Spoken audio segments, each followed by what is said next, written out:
Hello friends. One of the great strengths of the Harry Potter franchise is its consistency.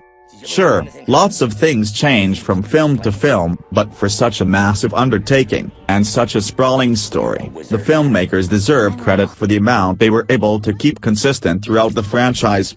The creators understood their audience, mainly youngsters, would need as many of the characters to stay the same through all 8 movies as possible. And they did an admirable job. We got to see the bulk of the main characters literally and figuratively grow before our eyes, and we grew alongside them. That said, not every character could be portrayed by the same actor every time out. There were many varied reasons for it, but sometimes a change simply had to be made, and the filmmakers did their best to make the transition seamless, for the most part. Many of them were so innocuous, you might not have even noticed new actors stepping into the role.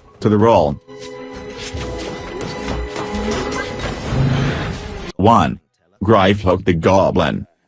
In Harry Potter and the Sorcerer's Stone, Vern Troyer, better known as Minnie from the Austin Powers movies, portrayed the Goblin banker, although Warwick Davis, who played Professor Flitwick, provided the voice. When Griphook reappeared in Harry Potter and the Deathly Hallows, Part 2, Warwick took over the role completely. 2. Elphias Doge.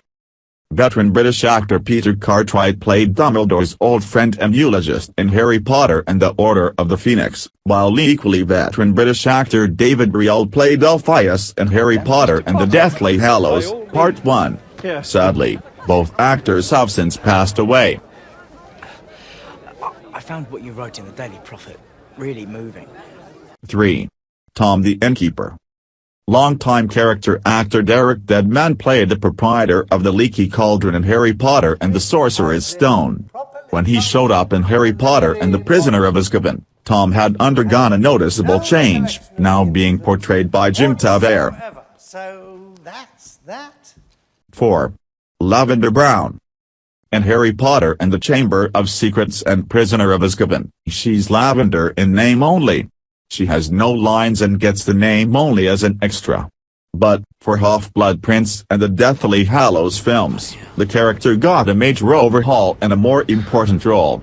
Changing the character from Black, portrayed by Kathleen Colley and Jennifer Smith, to White, played by Jessie Cave, remains a controversial decision, however. 5. Classically trained actress. Elizabeth Spriggs brought a haughty, elegant portrayal of the portrait at the entrance to the Gryffindor common room in Sorcerer's Stone, but she was replaced by the lively comedian Dawn French for Azkaban. 6. Katie Bell. Another character who started out as an extra filling out the Gryffindor ranks, Emily Dale played Katie Bell when she had no lines. When Katie took on a bigger role, Georgiana Leonidas stepped in. 7. Pansy Parkinson.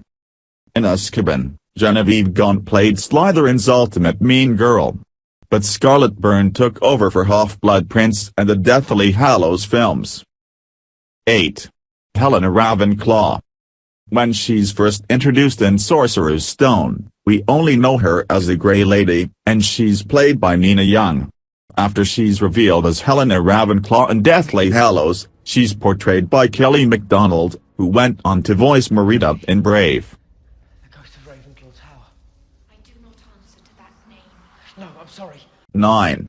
Mafalda Hopkirk. When Harry received a howler from Mafalda in Order of the Phoenix, British comedian Jessica Hines loaned her voice to the role. When Mafalda actually appeared in Deathly Hallows, Part 1, Sophie Thompson was brought in.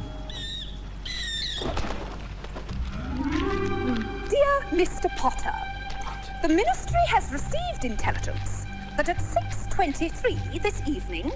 10. Albus Dumbledore.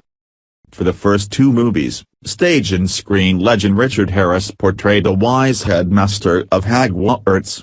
Tragically, Harris passed away, forcing a pivot to Michael Gambon. 11. Lord Voldemort. We all know that Ralph Fiennes led the Death Eaters into battle as he who must not be named.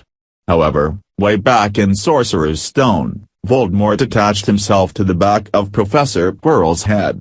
At that point, he was played by Richard Bremer. Thanks you for watching video. Here are some other videos we think you might like, and don't forget to click subscribe. Thanks.